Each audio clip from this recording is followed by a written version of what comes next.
Yeah, Babel. I must say I'm not one of these obsessive people who wants to define the language because the point about the language, it's about trying to communicate and here's Lynn Truss going around putting in apostrophes.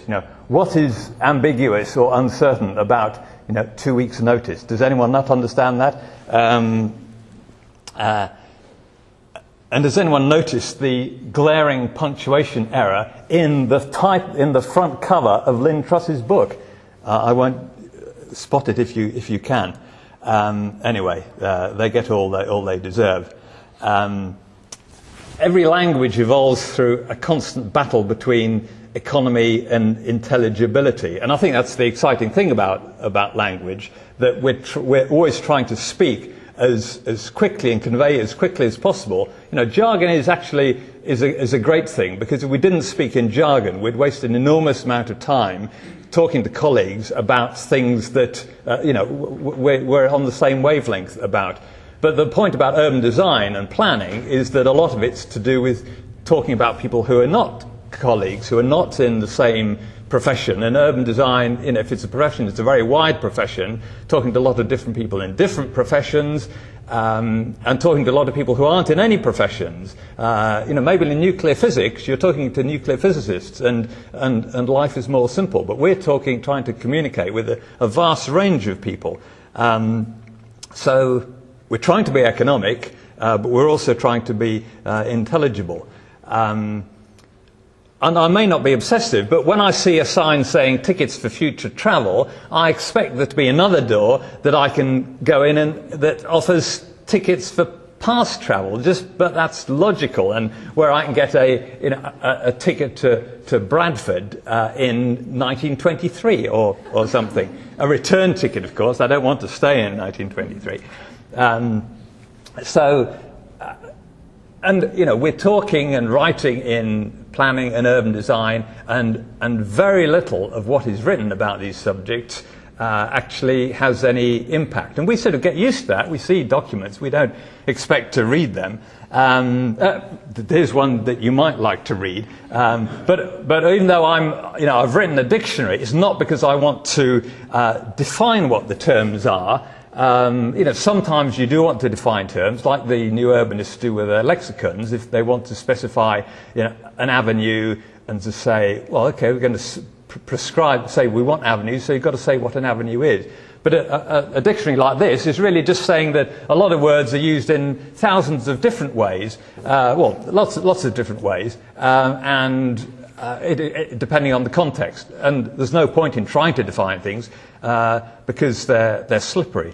I was in Leeds the other week looking at some streets of back-to-back houses, identical grid streets exactly the same, and they give them one name, like Henry Street, and then another street. There's Henry Street, Henry Avenue, Henry Boulevard, Henry Road, Henry Crescent, and they're all absolutely identical. They're all identical streets. They're all straight. They're all exactly the same width. But one's an avenue, one's a crescent, a crescent, and it's straight. I think that's wonderful. And that's the thing about words. You can do what you like with them. And if you're an urban designer, you use words in your own particular way. But we need to think about, how we can sort of be precise. Richard Feynman, the great Nobel Prize winning physicist, once tried to sum up in one sentence everything that could be said about physics. This is what he came up with. Not everything that can be said, but how much can you get in one sentence? All things are made of atoms, little particles that move around in perpetual motion, attracting each other when they are a little distance apart, but repelling upon being squeezed into one another. And that, he said, is the most sense about physics you can get into one short sentence. And there's a lot more to be said, but I think that's brilliant to try and do that. Can you do the same about planning, urban design? Here's Patrick Geddes. A city is more than a place in space. It is a drama in time. There's lots more to be said, but I think that's a wonderful bit of concentrated good sense. Some couple of years ago, maybe, Robert Huxford said to me one busy day, I've just spent the last 4 years studying highway legislation, risk, and all the things that he's into. And he said, would you like me to tell you my conclusions? And I said, I'd love you to, Robert, but not today. And he said, I can do it in 9 words. And I thought, 9 words? And he said, yes. So I said, okay. And he said, never make a place seem safer than it is. And which is a brilliant 9 words. You know, there's a bit more to be said about highway design, but actually not very much. And, you know, that could be the first year of a highway design course, and then the next couple of weeks could be the rest. This I dug out from some archaeological dig. 5 steps to successful urban design. I don't know when it dates from. Decide where the cars should be parked. Find somewhere to put the bins. And actually, you know, those 2, that's 90% of urban design. Let's face it. Get those right, you've done a good job. A few other things: removable hanging baskets, ban swirly patterns, never trust a planner who wears, I don't know, past cultures.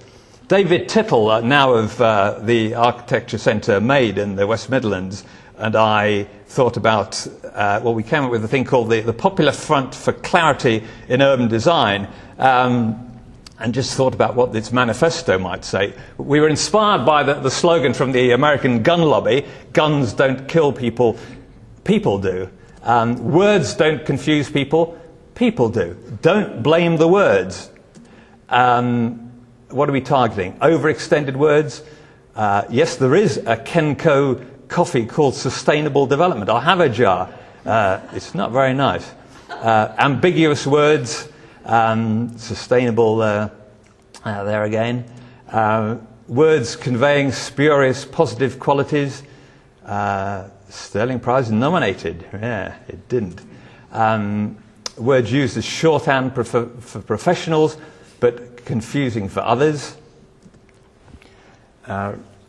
Richard Rogers once said, you're all too young to remember the Rupert books, but he said his architecture was like the Rupert books, that it works at different levels. So you have a bit of prose, you have a picture, and then each frame has a little rhyme as well. And he thought that's how architecture should work.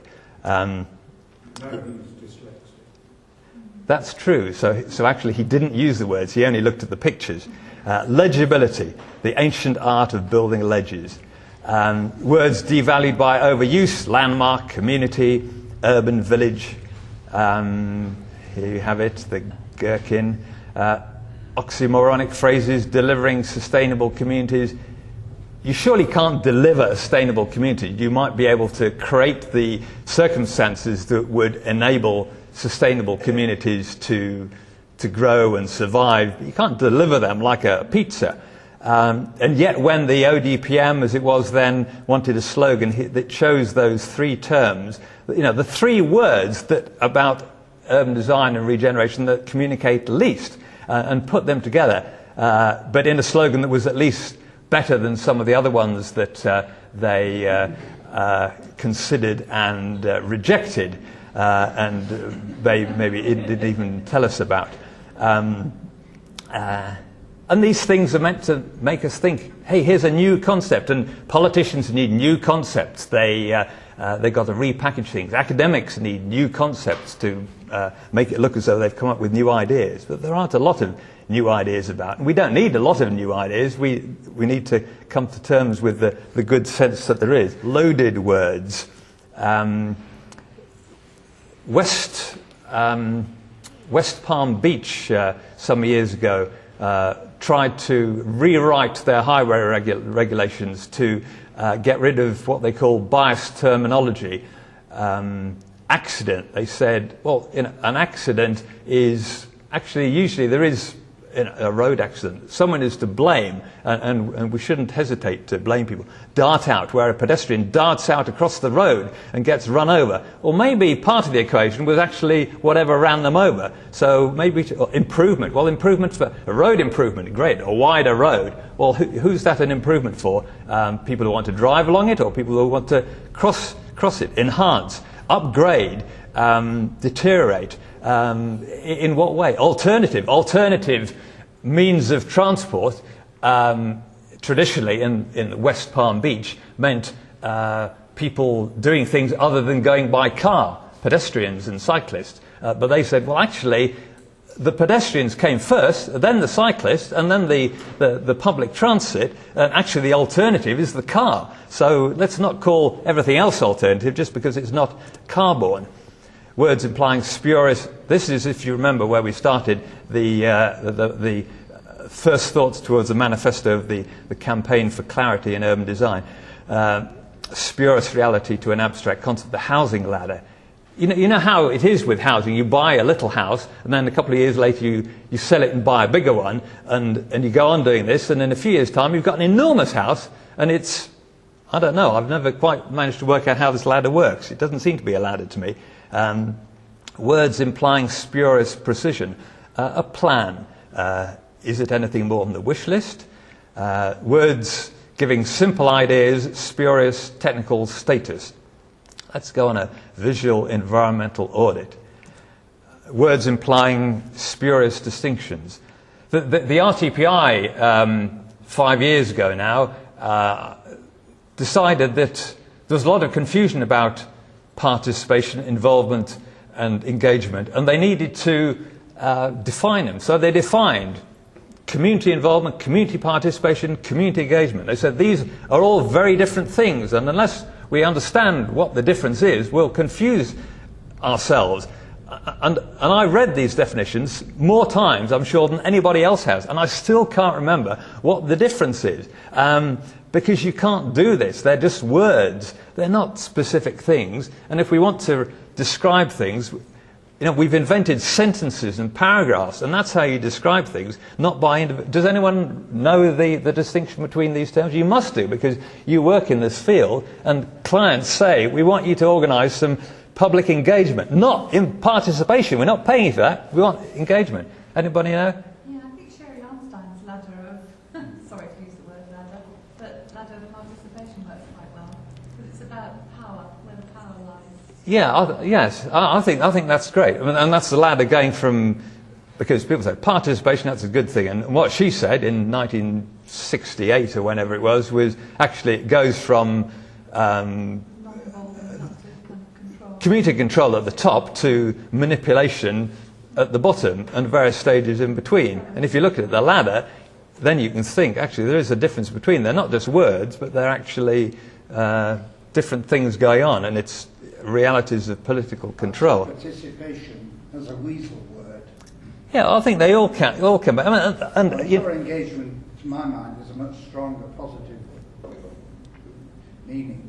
But I think it's rather dangerous to even to say that there's anything wrong with the word or that it's a good word. It's because there's nothing. They're just words. And they're all they've got sort of echoes and stuff. But we give them a lot of weight and meaning that the outside world doesn't have. And so when we write on a leaflet, we're now going for community engagement or whatever it is. People don't get these distinctions. I think the use of participation has been subject to political manipulation in the exercise of power. If you hold a power, you don't participate. You advise, inform, or instruct. You don't participate.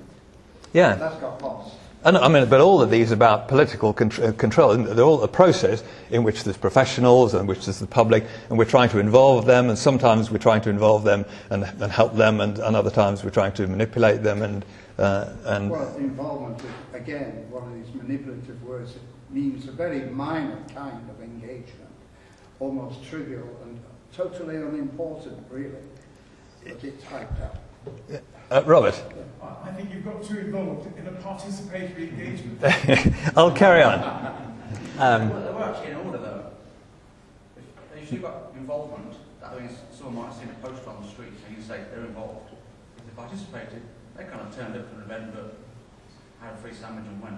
If they're engaged, they're actually doing something useful. But they were kind of in order. So remember that, there's a definition. So if there's a sandwich involved, it's participation. If we enjoy these wonderful drawings, are we participating? I'll leave that to you. If you come across one of these words, don't panic, inform the guard, point out the danger, ask the user to explain it, ask them to express the idea more clearly. Trying to get through this confusion for myself, I came up with the Cowans Law of the language of urban design, which says, actually there's lots of words around, but it helps maybe to sort of group them. There are 12 central concepts of urban design, of which at any time at least one term relating to each of the concepts will be in fashion. Whenever a term goes out of fashion, at least one more relating to the same concept will come into fashion to replace it.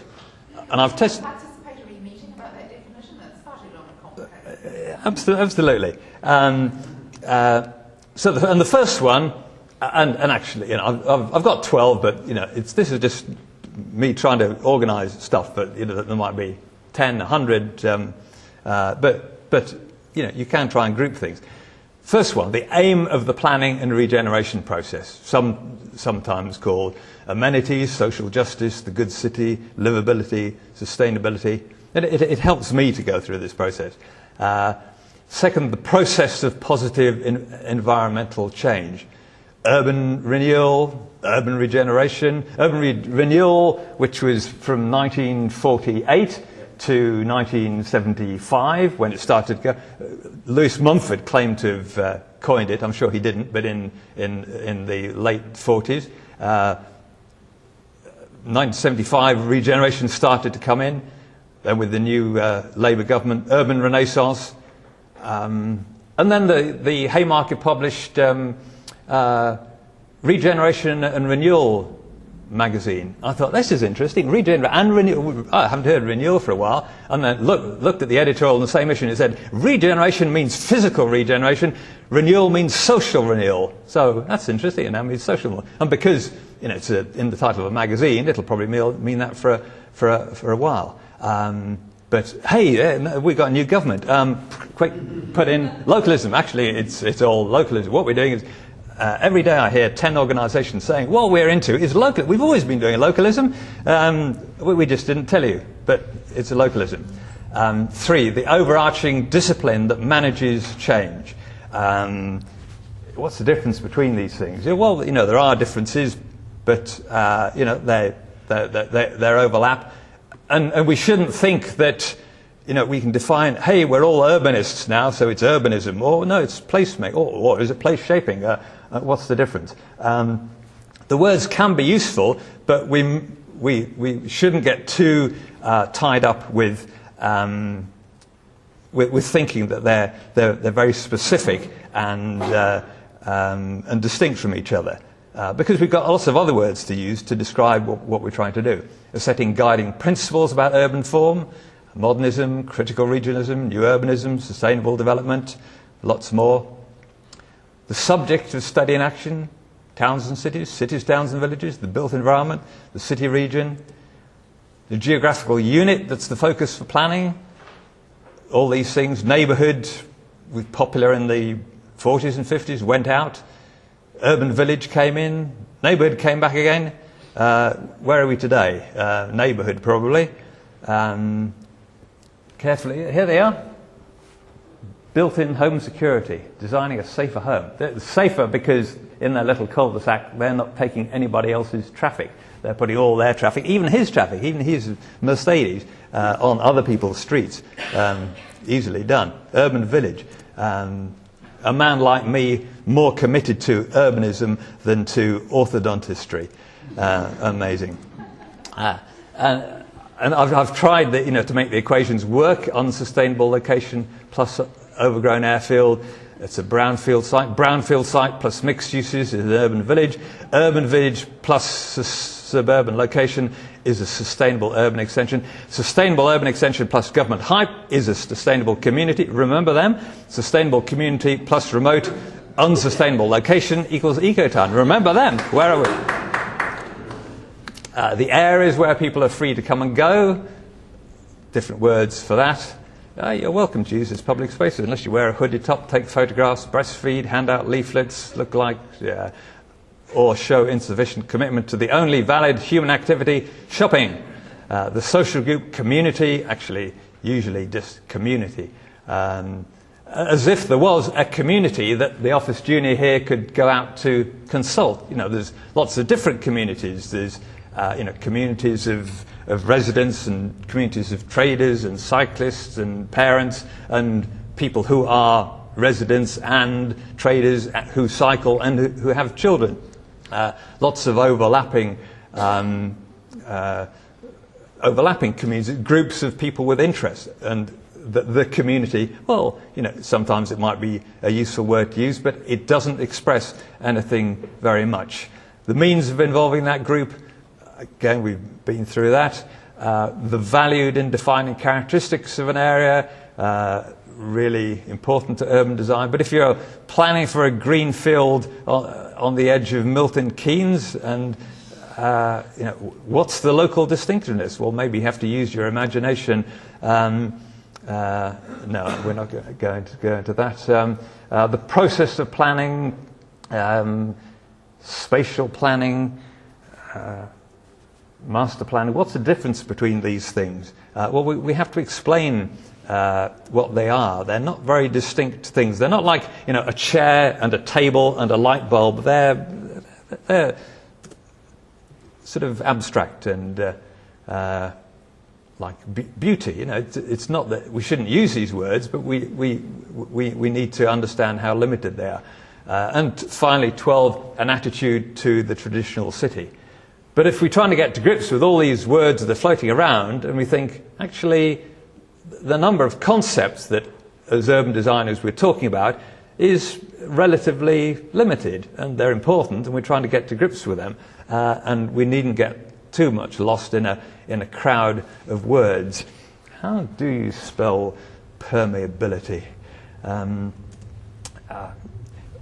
One thing you notice about these, a lot of them, that they end in ITY, which is at one stage I thought the answer would be to create a piece of software that as soon as you typed into your computer anything ending with ITY, apart from the word city, you'd get what you deserved. And after this would come a much more fruitful approach to discuss, but I get up on it. Together with an ology. Ology, yeah. You could tailor it to your own needs, couldn't you? That would be good. I once edited a draft of the second volume of the Urban Design Compendium, which was the one about sustainability. And whenever I came across the term sustainable, I thought, is there another word that could be used that would explain what we're trying to say more clearly? I don't know how many pages, 200 pages in this book maybe, and at the end of me editing it, the words sustainable or sustainability didn't appear once. Not because I wanted to get rid of them specifically, but because actually, whenever you're about to use sustainable, if you say, can I communicate more clearly as to what I'm trying to say, the answer is always yes, there's another word, or a phrase, or a sentence, or a paragraph maybe, that conveys it. Of course, in the next draft they all came back, so it's now got lots of sustainables in it. There is no such thing as society. The one thing I feel sympathetic, maybe the only one, to Margaret Thatcher is this saying. She said at the end of her political career that there are many things that I've said in my career that I regret, but the phrase "there is no such thing as society" is not one of them. And she went on to say, there are no such thing as society. There is individual people and families. And we all thought that's because she wants to get at people and destroy social services and stuff. But in a way, you can see the strength of that argument is to say, if we're trying to do something real, we need to focus on real people rather than broad terms that are actually very difficult to pin down, but can carry a lot of empty political rhetoric. The Local Government Association, for the last few years, has come up with a list of words that they say should not be used by people in local government in dealing with the public. And this is the most recent list of words that you must not use. Community engagement you mustn't use anymore. Sorry, RTPI. Initiative you mustn't use. Joined up. Peer challenge. Peer challenge. Maybe, you know, if there's a member of the House of Lords who has spent an enormous amount on expenses, you might want to engage in peer challenge, but you mustn't call it that. Place shaping. You know, a year ago, 2 years ago, that seemed place shaping seemed to be actually getting away from some of the baggage that urban design and urbanism had. But no, we can't use that. Priority, well, here we are making cuts, but we mustn't talk about priorities because the people won't understand it. And the thing about this is that we're saying you mustn't use these terms into talking about the public. Well, Margaret Thatcher said there is no such thing as society. Well, there is no such thing as the public.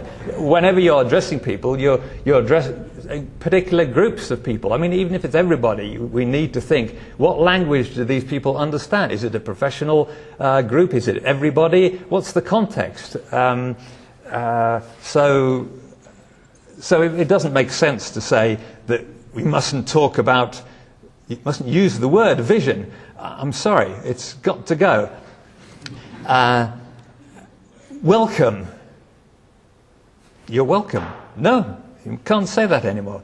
Predictors of beaconicity. How am I going to live without using the phrase predictors of beaconicity as I travel into work on the tube in the morning and make light conversation with my fellow travellers? Of course, sustainability, sustainable development was, I don't know if it is still, but until a few weeks ago, the aim of the British planning system. And when the government was asked to define it, the then planning minister, Mr. Expenses McNulty, said defining sustainable development more precisely would run the risk of opening up a Pandora's box with lots of Trojan horses jumping out of it. The Minister for Mixed Metaphors, since replaced by the Minister for Vacuous Platitudes. But sometimes it helps to...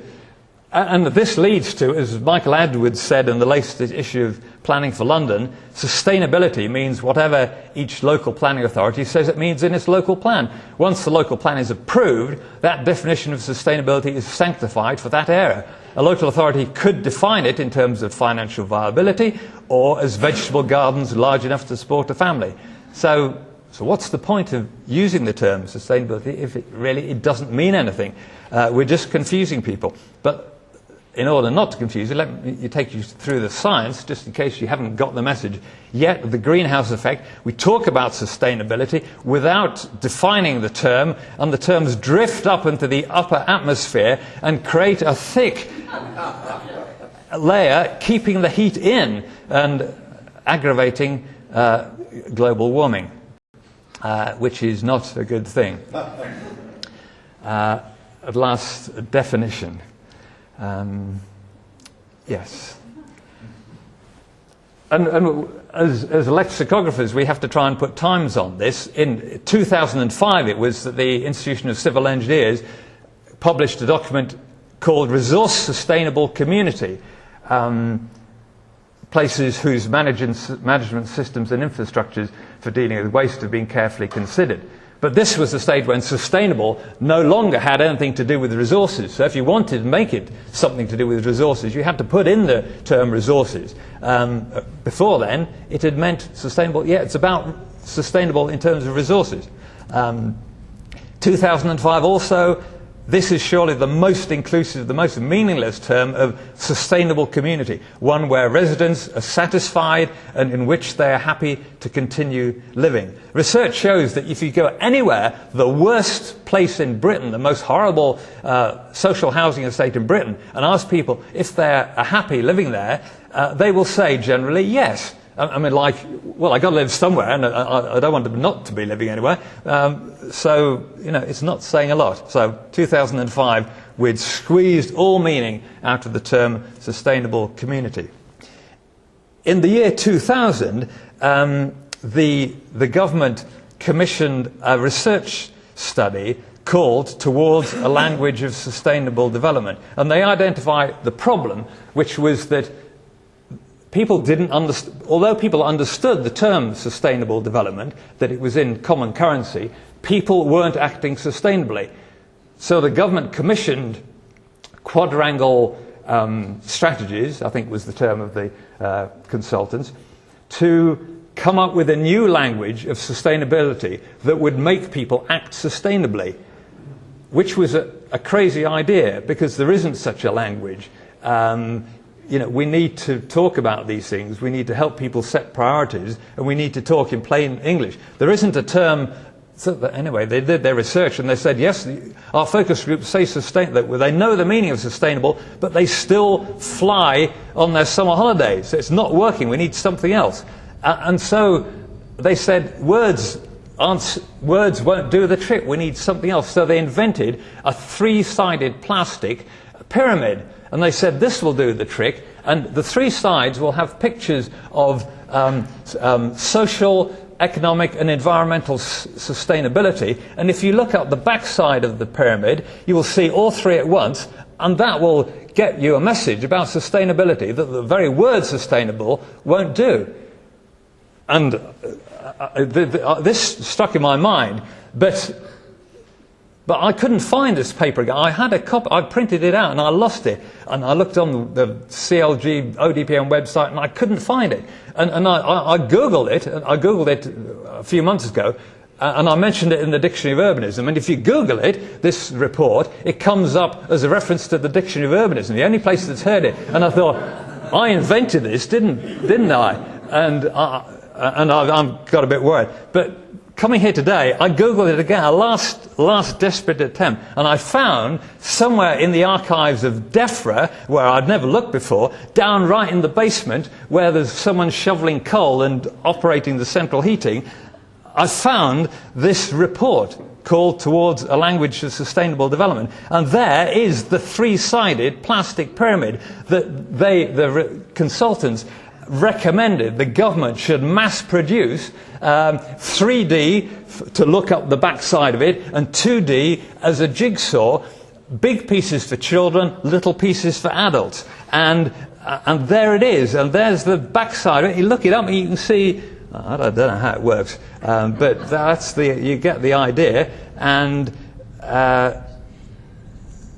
here's how it works. There's a website doorway sequence, the pyramid landscape, the DTR doorway, that's what it was called. The pyramid tumbles and turns, revealing, and it turns the peoplescape, and the D of EE doorway, and tumbles and turns, and then repeat the cycle. And this is a tumble dryer. And I was really relieved to know that I didn't invent this piece of work.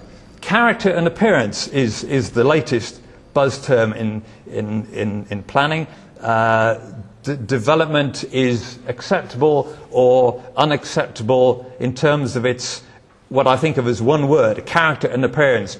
Because in these documents there's very little ever any suggestion as to who's defined the character or decided what aspects of the character is valuable or why the appearance matters, particularly in this place, and in what way. Rats. Jane Jacobs said about rats, rats are one of the elementary evils that new housing is supposed to eliminate and the presence of old to perpetuate. But rats do not know that. The notion that buildings get rid of rats is worse than a delusion, because it becomes an excuse for not exterminating rats. We expect too much of new buildings and too little of ourselves.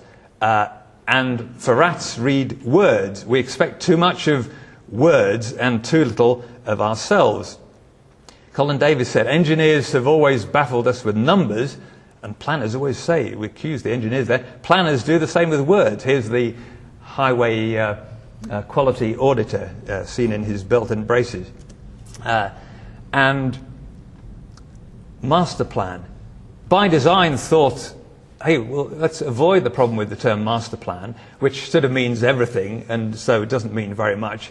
Let's not use it. And if you see master plan, it doesn't use the term. Actually, the word master plan appears once in by design. It was snuck in at the last minute by someone revising who didn't realise that the whole point of by design was that master plan wasn't used. And at the the idea of by design was that the term will fall out of use. It defined other things like urban design framework and design guide and development brief more precisely. So people won't need to use the term master plan. And at the same time, Richard Rogers, in his urban Renaissance report, every page, what we need is master plan. So everybody talks about master plans, which is fine as long as we know that actually master plan isn't a very precise term. And if we're commissioning one or writing one or being paid to do one, we need to find out, get it down on paper, what is this thing? What are you expecting? Thomas Sharp, the great and controversial planner of the earlier in the 20th century, talked about master designs rather than master plans, because he said if a plan doesn't have drawings to it, it's actually worthless. Let's call it a master design and look for the designs. It's years since I came across anyone outside the profession who thought that town planning is really making much difference to the world. It seems to me that our plans today are so small and dreary and are made so dimly and grudgingly that in the main they deserve the indifference and even perhaps the contempt that they get. He was saying, let's have something, not just words. If there's a real idea there, and it's about space and place, we can probably draw it. And it's caused a lot of controversy in the profession, in the planning profession. Percy Johnson Marshall said, "I wonder whether there's a place for two different kinds of planning and two different kinds of planner." This was 1957. The broad plan maker and controller on the one hand, and the urban designer on the other, which has happened, you might say. And Thomas Sharp said that would be exactly the kind of disruptive process which I've indicated is being likely to destroy both the profession and the Town Planning Institute. Well, of course, you can't destroy institutes. It just doesn't work that way. Even if an institute has no raison d'etre, it'll still be there. But unless something is done to produce more positive planning, it might well come about. And well, who knows what's going to happen to the planning process and the planning proposal. Things are. It'll be very interesting to see. At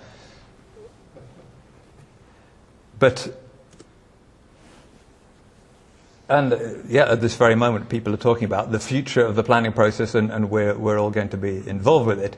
But my inspiration comes from, as ever, Patrick Geddes, and just his idea of, he wrote enthusiastically, not always very clearly, but what came through, what he wrote and talked about, was the idea of planning as absolutely based on understanding places, their history, their ecology, their shape, their form, real solid things that planning and urban design is about, and things that make sense to people.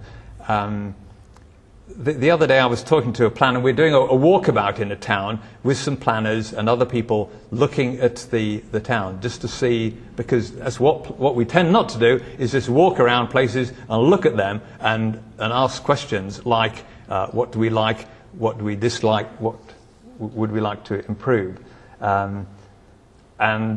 And there was a river. We saw the river, which ran behind the main street, quite hidden. But a really important part of the topography that Patrick Geddes would have a lot to talk about, far too much to talk about. He was such a bore, but a brilliant bore. And this planner said to me, he hadn't realised there was a river in his town. He said, "I've only worked here for 6 months, and for lunch I eat a sandwich at my desk." So he never got out. He didn't know. He didn't know that there was a river. But he was busy, sat at his desk, writing planning policy. Lots of words, no shortage of words, but rather a shortage of looking at the place and thinking and understanding. And if we haven't got a lot to say, then maybe we should just remain completely silent. Thank you very much.